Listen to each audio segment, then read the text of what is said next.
Is your mind also playing tricks on you? Well, mine is. And is it preventing you to get the results that you want? Well, keep on listening. What is happening? Well, we are wired to have a lot of neural links in our brains. We have a lot of connections, and women have more than men even. We have our experiences, our thoughts, our emotions, our reactions, our behaviors. There is a database of information. Too much information, to be exact. And all this information, it's just taking us everywhere. It gets away our focus. What do? We think and we overthink and we overthink.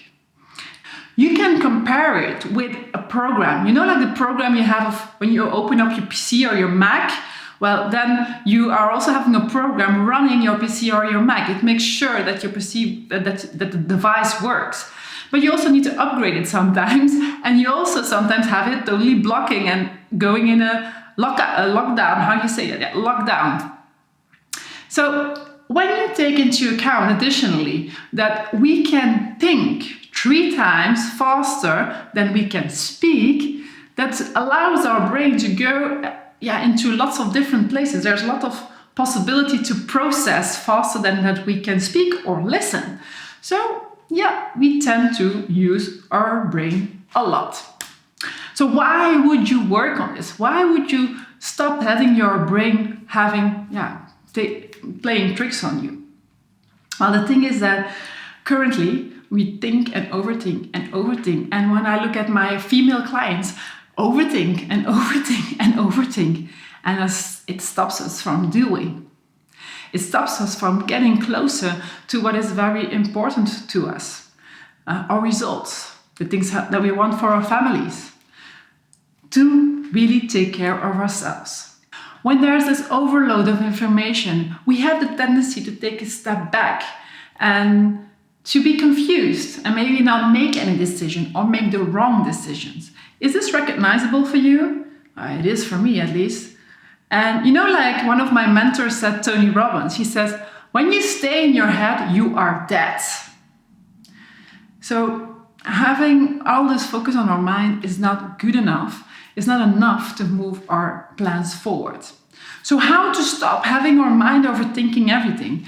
Well, I'm going to share with you a 4-step process. How many steps? 4 steps, exactly.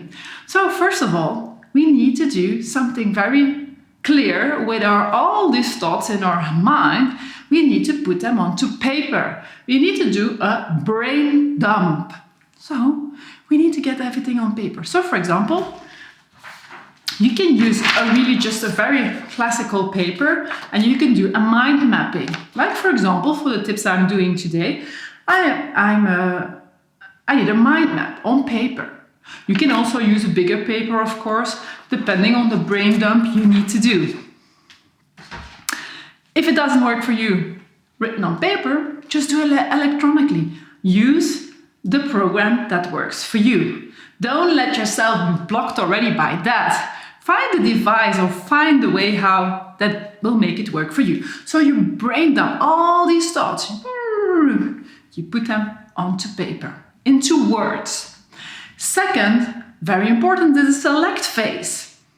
We need to select. We cannot do all these things which are on paper. So what we first are going to do is take 15, how many? 15, exactly. 15 elements that we think, these are the most important elements here on this paper. Following phase is where from the 15 we select the 5 most important ones. And we start thinking, which one are the most relevant? Which one are the most feasible? Which one are the most measurable? For which ones do I have a clear point of view or action? You select these 5. And then from the 5, you go and underline the 3 most important axes that are the most relevant, the most important, and the most leverage.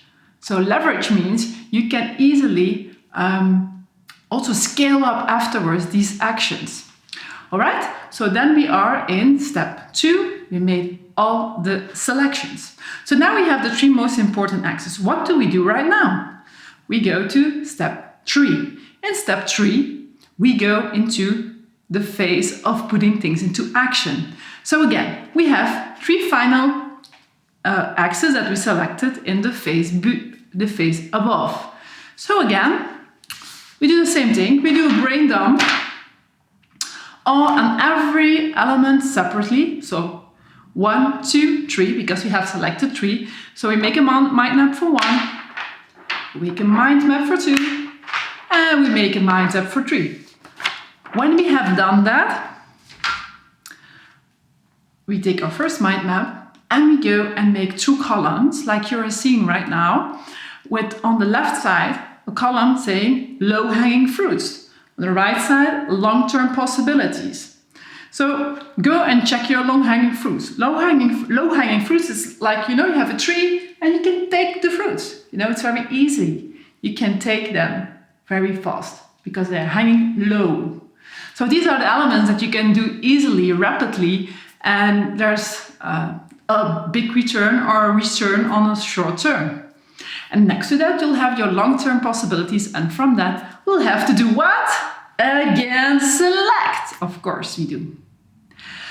The 4th step in our 4-step program or step plan, the 4th one is action. We need to take action. So select the one of the 3 that you find the most important thing. You take the low-hanging fruit that you find the most important one from that number priority 1 X, and then you go into action. Yes, time for action. Stop thinking, start doing. And it means you take something that you can do in 5 minutes. You can do a call, you can SMS, you can do WhatsApp, you can do mail, you can look something up on the internet. You can do a lot on 5 minutes. So put your timer on and start doing as from now. I'm amazingly curious what this 4-step approach does with you. So let me know. I'm very curious. Let me know. Put a comment, send us a mail on hello@elsvanlaken.com, and we always react. And if you think this is great, please share it with your friends and your network. Put a comment, a like, a heart, tag someone. Let's spread it into the world and let everyone benefit, and together we can make the world a better place. So thank you very much for listening. Looking forward. If you are interested, you can have more. Check out my Spotify or my YouTube channel. Hear from you soon.